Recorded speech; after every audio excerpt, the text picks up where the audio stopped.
अस्सलामुअलैकुम students, welcome back. Students, last video lecture में हमने मल्टीप्लिकेशन ऑफ ए मैट्रिसेस को डिस्कस किया था। आज का हमारा टॉपिक है एक्सरसाइज 1.4 और इसका क्वेश्चन नंबर है हमारे पास 3। तो क्वेश्चन नंबर 3 है, if A and B are square matrices of the same order, कि अगर ए और बी दो स्क्वायर मैट्रिसेस हैं, उनका ऑर्डर सेम है, then explain why in general. तो फिर आप इनको एक्सप्लेन करें। ये इसके दो पार्ट हैं, इनको एक्सप्लेन करना है कि ये आपस में इक्वल क्यों नहीं है। A plus B whole square is not equal to A square plus B square plus 2ab। अब जब इसको प्रूफ करना है कि ये आपस में इक्वल नहीं है, तो इसकी हमने लेफ़्ट साइड ले लेनी है। सोल्यूशन इसका शुरू करते हैं। तो लेफ़्ट साइड ली, लेफ़्ट साइड ए प्लस बी होल स्क्वायर। अब ए प्लस बी होल स्क्वायर का मतलब है कि ए प्लस बी 2 टाइम्स है, यानी कि 2 दफ़ा है। तो इसको 2 दफ़ा बारी बारी लिख लेंगे, ए प्लस बी, यानी कि इसके स्क्वायर की वजह से इनको हमने 2 दफ़ा लिख लिया। उसके बाद अब इसकी मल्टीप्लिकेशन हमने करनी है। ए को मल्टीप्लाई करना है ए प्लस बी के साथ, और फिर बी को मल्टीप्लाई करना है ए प्लस बी के साथ। A into A plus B plus B into A plus B. अब स्टूडेंट्स इनको मल्टीप्लाई करें, तो A multiply A dot A लिखा है, इसका मतलब है multiply A dot B plus B dot A plus B dot B. अब ये इनकी मल्टीप्लिकेशन है। अब इनको मल्टीप्लाई करते हैं। ए और ए को मल्टीप्लाई करेंगे तो A square plus A dot B A B हो जाएगा, B dot A B A हो जाएगा, और plus B dot B B square. यहाँ से हम इसको लिखेंगे, hence A plus B whole square not equal to A square plus B square plus 2ab। कि ये प्रूव हो गया कि ये आपस में इक्वल नहीं है। क्यों? क्योंकि इसका आंसर ये आ गया है, A square plus A B plus B A plus B square. अब ये जो हमारे पास मैट्रिसेस हैं ए बी और बी ए, इन दोनों मैट्रिसेस को हम ऐड नहीं कर सकते। इसकी आपने यहाँ रीज़न लिख देनी है कि commutative property of a matrix with multiplication does not hold, कि मल्टीप्लिकेशन में कॉमोटेटिव प्रॉपर्टी होल्ड नहीं करती। जब कॉमोटेटिव प्रॉपर्टी होल्ड नहीं करती, तो ए बी को जब मल्टीप्लाई करें और फिर बी ए को मल्टीप्लाई करें, तो वो आपस में इक्वल नहीं होते, यानी कि A B not equal to B A. हम एडिशन में ये लिख चुके हैं, एडिशन में इसकी कॉमोटेटिव प्रॉपर्टी पढ़ चुके हैं कि A plus B is equal to B plus A, addition के लिए है। लेकिन अगर मल्टीप्लाई होगी, A B is equal to B A हम नहीं लिख सकते, इसको लिखेंगे इज़ नॉट इक्वल टू, क्योंकि इनकी मल्टीप्लिकेशन आपस में इक्वल नहीं होगी। नेक्स्ट इसकी जो है हमारे पास, A minus B into A plus B is not equal to A square minus B square. ये प्रूफ करें, ये शो करें कि ये आपस में इक्वल नहीं है। तो लेफ़्ट साइड इसकी लेंगे, लेफ़्ट साइड हमारे पास A minus B into A plus B. अब इनको हमने मल्टीप्लाई करना, ए को मल्टीप्लाई करना है इस पूरी टर्म के साथ, माइनस बी को मल्टीप्लाई करना है इस पूरी टर्म के साथ। अब मल्टीप्लाई की फॉर्म में लिखना A into A plus B minus B into A plus B. अब इनको मल्टीप्लाई करें, तो ए डॉट ए जब मल्टीप्लाई होगा, ए और ए को बी से करेंगे तो ए डॉट बी, फिर माइनस बी को ए से करेंगे तो minus B dot A, minus B को बी से करेंगे तो माइनस बी डॉट बी। अब मल्टीप्लिकेशन करें तो A square plus A B minus B A minus B square. अब यहाँ से भी हम इन दोनों को आपस में कैंसिल नहीं कर सकते, क्योंकि एक हमारे पास है मैट्रिक्स ए बी, दूसरा मैट्रिक्स है बी ए, ये दोनों आपस में इक्वल नहीं हैं मैट्रिक्स में, क्योंकि कमोडेटिव प्रॉपर्टी होल्ड नहीं करती। यही रीज़न लिखेंगे इसकी। अब hence A minus B into A plus B is not equal to A square minus B square, ये भी प्रूफ हो गया। इसकी हम यहाँ रीज़न लिख देंगे कि A B not equal to B A, और साथ में ये भी लिख सकते हैं कि commutative property of a matrix with multiplication does not hold. Next question की तरफ चलते हैं। तो नेक्स्ट क्वेश्चन है हमारे पास क्वेश्चन नंबर 4।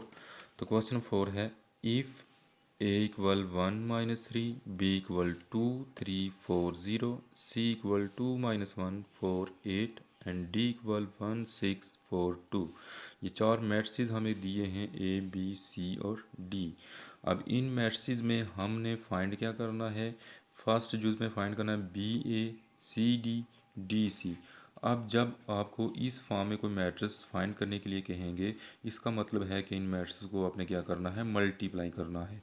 अगर सेंटर में कोई प्लस माइनस हो तो फिर तो उनको प्लस माइनस करते हैं, अगर कोई साइन नहीं है तो क्या करना है, मल्टीप्लाई करना है। अब इसके ये तीन पार्ट हैं, बी ए सी डी डी सी। मैंने मल्टीप्लिकेशन की है फर्स्ट की। फर्स्ट है हमारे पास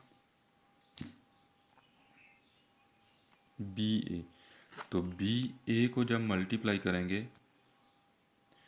तो सबसे पहले हम मल्टीप्लाई की फॉर्म में लिखेंगे।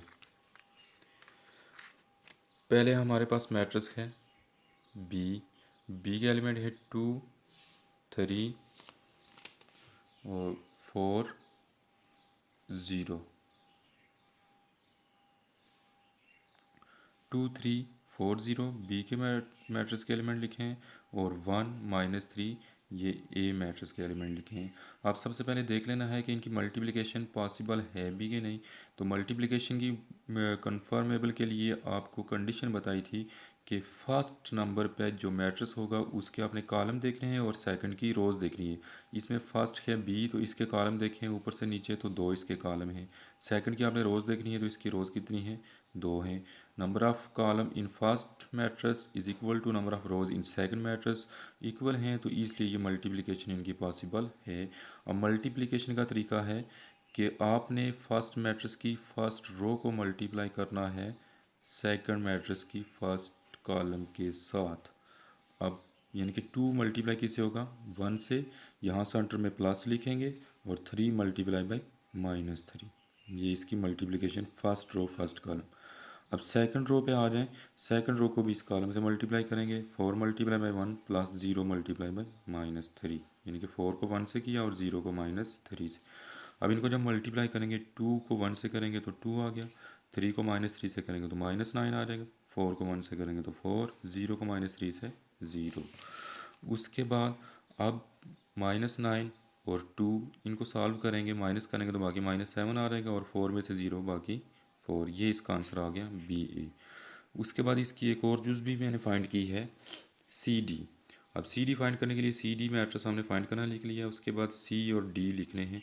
पहले सी मैट्रिक्स लिख लिया, फिर डी मैट्रिक्स लिख लिया।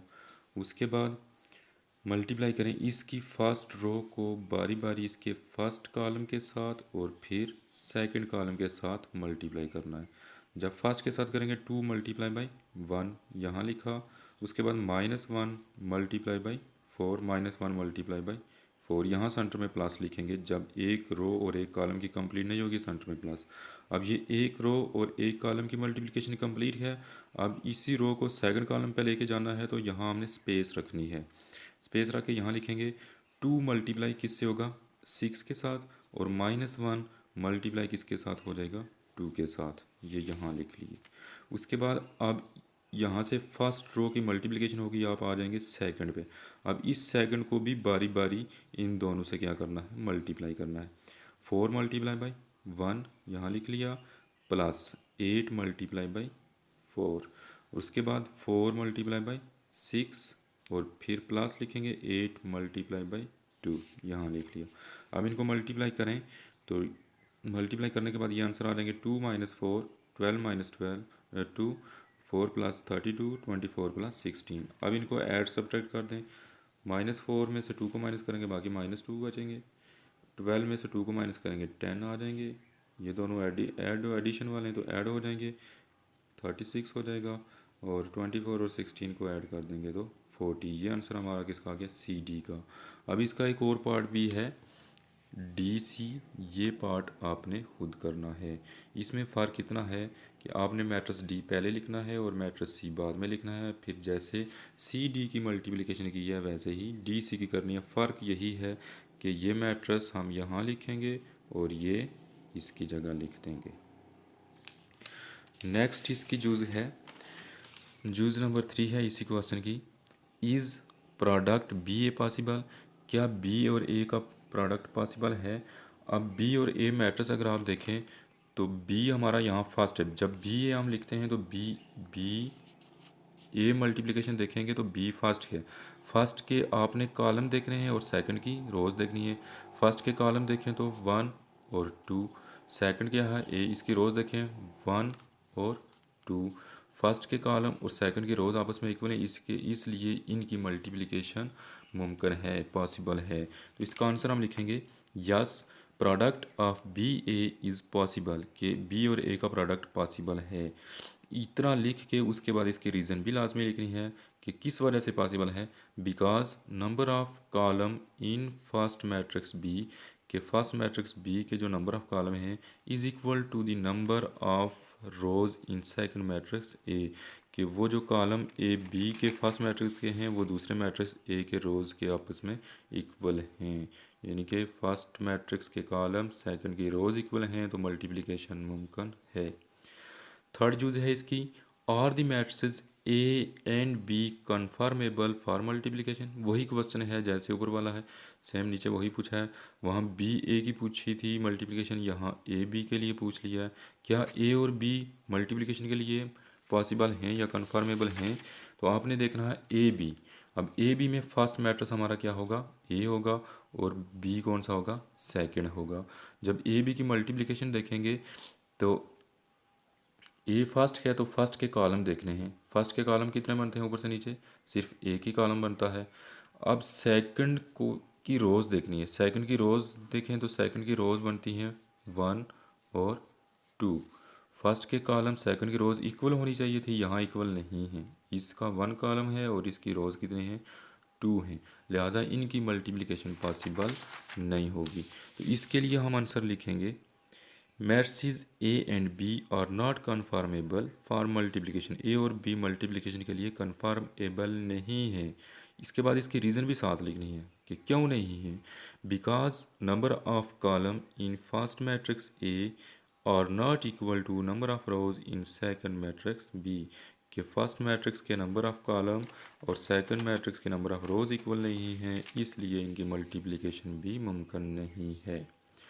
अब इसकी फोर्थ यूज है, verify that C D whole square equal to C D whole transpose equal to D transpose C transpose. ये चीज़ हमने वेरीफाई करनी है कि ये आपस में क्या हैं, इक्वल हैं। तो वेरिफिकेशन के लिए सबसे पहले आप सी डी मैट्रिक्स हमारे यही यूज़ हो रहे हैं, क्वेश्चन यही है।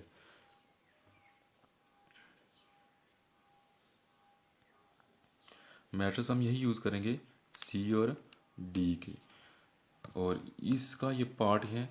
तो इस पार्ट में हमने ये शो करना था, ये शो करना है कि C D whole transpose equal to D transpose C transpose के। तो सी डी मैट्रिक्स गिवन है, लेफ्ट साइड इसकी सबसे पहले लेंगे। लेफ्ट साइड हमारे पास सी डी होल ट्रांसपोज, तो C D whole transpose equal. अब इसमें सबसे पहले हमने करना है सी डी फाइंड, यानी कि पहले ब्रैकेट के अंदर आपने देखना है ट्रांसपोज के नीचे क्या है, सी डी। अब हमारे पास मैट्रिक्स सिर्फ सी और डी है, सी डी प्रोडक्ट की फॉर्म में नहीं है। सबसे पहले सी और डी का प्रोडक्ट फाइंड करेंगे, यानी कि सी और डी को मल्टीप्लाई करेंगे, उसके बाद फिर उसका ट्रांसपोज लेंगे। सी डी को मल्टीप्लाई करने के लिए सी मैट्रिक्स लिख लिया, साथ में डी लिख लिया। अब मल्टीप्लिकेशन इसकी अभी पीछे भी कर ली है, सेम वही क्वेश्चन है। और मल्टीप्लिकेशन दोबारा देख लें, जब मल्टीप्लाई करेंगे तो 2 multiply by 1 plus -1 multiply by 4। ये सारी मल्टीप्लिकेशन उसी तरह लिख ली है, सेम वही क्वेश्चन था, ये मल्टीप्लिकेशन आप पढ़ चुके हैं। तो इसका जो आंसर आएगा 2 - 4 12 - 2 4 + 32 24 + 16।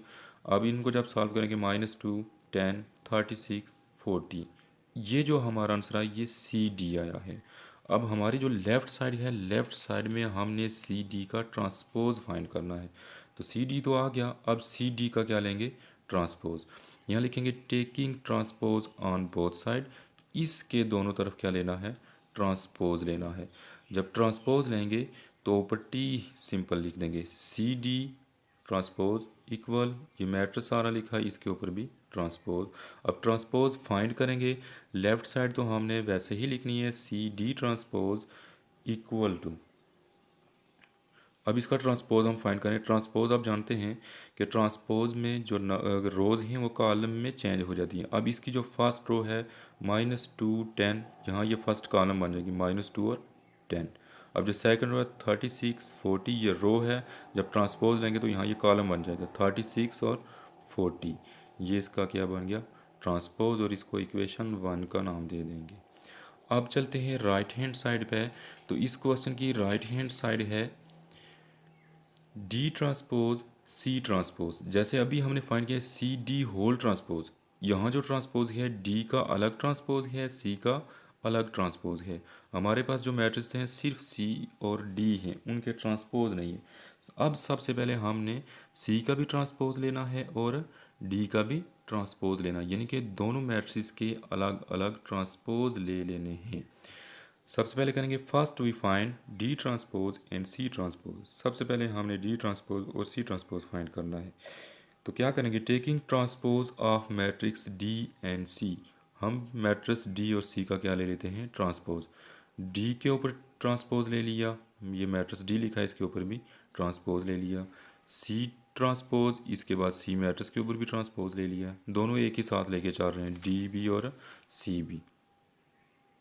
अब डी ट्रांसपोज इसका ट्रांसपोज ले रहे हैं, ट्रांसपोज अभी भी बता दिया है कि रो को कॉलम में चेंज करेंगे। ये रो है तो जब कॉलम लिखेंगे तो 1 और 6 और 4 2, यहाँ ये कॉलम में लिखेंगे 4 2, यानी कि ये जो रो है ये यहाँ दूसरा कॉलम बन गया। अब सी का भी ट्रांसपोज ले रहे हैं, ये 2 -1 रो है, यहाँ इसको कॉलम में लिखेंगे 2 -1। 4 8 दूसरी रो है, इसको यहाँ दूसरा कॉलम लिखेंगे 4 और 8। ये इन दोनों के ट्रांसपोज निकल आए। अब जो हमारी राइट साइड है उस राइट साइड में हमने सिर्फ इनके ट्रांसपोज नहीं निकालने, बल्कि ट्रांसपोज के जो आंसर हैं डी ट्रांसपोज सी ट्रांसपोज, उनके सेंटर में कोई अलामत नहीं है, मतलब है कि क्या है प्रोडक्ट है। अब इन दोनों मैट्रिक्स का क्या फाइंड करना है, प्रोडक्ट फाइंड करना है। जैसे अभी हमने प्रोडक्ट फाइंड किया था सी और डी का, अब हम प्रोडक्ट फाइंड करते हैं किसका, डी ट्रांसपोज का और सी ट्रांसपोज का। तो प्रोडक्ट का तरीका वही है, सबसे पहले प्रोडक्ट की फॉर्म में लिख लें, now we find D transpose C transpose equal, question mark लिख लें, यानी कि ये इनके सेंटर में कोई अलामत नहीं है, मतलब क्या है कि मल्टीप्लाई करना है। डी ट्रांसपोज सी ट्रांसपोज, ये डी ट्रांसपोज जो भी हमने फाइंड किया था वो मैट्रिक्स पूरा लिख लिया। उसके बाद सी ट्रांसपोज ये भी अभी फाइंड किया है, ये पूरा वही मैट्रिक्स लिख लिया। ये मैट्रिक्स यहाँ से लिखने हैं, ये जो फाइंड किए डी ट्रांसपोज वाला ये लिखना है और सी ट्रांसपोज वाला ये लिखना है। ये यहाँ लिख लिए मल्टीप्लाई की फॉर्म में। अब मल्टीप्लाई करना है फर्स्ट रो, अब इस फर्स्ट रो को हमने मल्टीप्लाई करना है इसके फर्स्ट कॉलम के साथ। 1 मल्टीप्लाई हो जाएगा किसके साथ, 2 के साथ, 1 मल्टीप्लाई बाई 2 लिखेंगे, प्लस 4 मल्टीप्लाई बाई -1, यानी कि इस 4 को इस -1 से क्या करेंगे मल्टीप्लाई करेंगे। उसके बाद इसी फर्स्ट रो को सेकंड कॉलम से भी करेंगे, सेंटर में स्पेस देंगे, 1 multiply by 4 plus 4 multiply by 8, यहाँ लिख लिया। अब सेकंड रो की बारी है, 6 multiply by 2 plus 2 multiply by -1। उसके बाद इस फर्स्ट सेकंड रो को सेकंड कॉलम से दें, मल्टीप्लाई करें, 6 मल्टीप्लाई बाई 4 यहाँ लिख लिया और 2 मल्टीप्लाई बाई 8 यहाँ लिख लिया। अब इनको मल्टीप्लाई करने के बाद जो आंसर आ रहे हैं वो हैं 2, ये -4, यानी कि यहाँ ये माइनस था 1 के साथ और यहाँ प्लस था, प्लस और माइनस माइनस हो गए, 2 -4 4 प्लस 32 12 -2, यहाँ भी देखें ये माइनस था 1 के साथ तो माइनस हो गया, और 24 प्लस 16। अब इनको ऐड सब्ट्रैक्ट कर दें तो फर्स्ट हमारे पास आ रहेगा -4 में से 2, बाकी -2 36 10 40। अब इसको इक्वेशन 2 का नाम दे दें, क्योंकि जो चीज़ हमने फाइंड करनी थी वो फाइंड हो गई है। क्या फाइंड करना था, C D transpose C transpose, D transpose और सी ट्रांसपोज फाइंड हो गया। अब हमारी जो लेफ़्ट और राइट साइड थी वो दोनों हमने फाइंड कर लिए फ्रॉम 1 एंड 2। 1 इक्वेशन ये थी और इक्वेशन 2 ये जो अभी फाइंड की है। इन दोनों को देखें, इन दोनों के आंसर आप देखें कि -2 36 10 40, -2 36 10 40, दोनों के आंसर इक्वल हैं। अगर आंसर इक्वल हैं तो ये हमारी लेफ़्ट साइड थी, ये हमारी राइट साइड थी। तो इसको लिखेंगे कि we prove LHS equal RHS, कि ये प्रूव हो गया कि LHS इक्वल किसके है, RHS के। तो LHS हमारी है क्या थी, CD होल ट्रांसपोज, वो लिख लिया, equal to RHS D transpose C transpose, ये एंड पे लाजमी लिखना है। तो ये हमारी वेरिफिकेशन हो गई है, ये वेरीफाई करना था। अब इसकी जो लास्ट जुज़ है, लास्ट जुज़ भी सेम यही है स्टूडेंट्स, वो आपने खुद करनी है। फ़र्क देखें उसमें क्या है, C plus D whole transpose equal to D transpose plus C transpose या C transpose plus D transpose. यानी कि ये और ये जो अभी जो पार्ट किया है ये बिल्कुल एक जैसे हैं। फ़र्क ये है कि वो मल्टीप्लिकेशन में है और ये एडिशन में है। उसमें जहाँ हमने मल्टीप्लाई किया था इसमें क्या करेंगे, एडिशन करें। यानी कि जब इसकी आप लेफ़्ट साइड लेंगे तो लेफ़्ट साइड में सबसे पहले सी और डी को ऐड करेंगे। ऐड करने के बाद जो आंसर आएगा यानी कि सी प्लस डी का जो आप मैट्रिक्स लाएंगे, जो भी मैट्रिक्स आपका आएगा उसका आपने लेना है क्या, ट्रांसपोज। ये लेफ़्ट साइड का आंसर कंप्लीट हो जाएगा। उसके बाद लेनी है आर एच एस। तो आर एच एस में आपको ट्रांसपोज चाहिए पहले। जैसे इसके ट्रांसपोज यहाँ फाइंड किए थे, डी ट्रांसपोज और सी ट्रांसपोज, दोबारा ट्रांसपोज निकाल के उन ट्रांसपोज के आंसर को क्या कर देना है, ऐड करना है। यहाँ हमने ट्रांसपोज के आंसर को क्या किया था, मल्टीप्लाई किया था, और इसमें क्या करना है, ऐड कर देना है। जब हम इनको ऐड करेंगे तो लेफ़्ट साइड और राइट साइड के आंसर इक्वल आ जाएंगे। तो हम लिख देंगे कि hence prove L H S equal to R H S. तो आज का हमारा टॉपिक कंप्लीट हुआ और एक्सरसाइज 1.4 कंप्लीट हो गई। तो इस एक्सरसाइज में जिस बच्चे को किसी किस्म का कोई मसला पे सामने आता है तो वो मुझसे दोबारा पूछ सकता है। अल्लाह हाफिज़।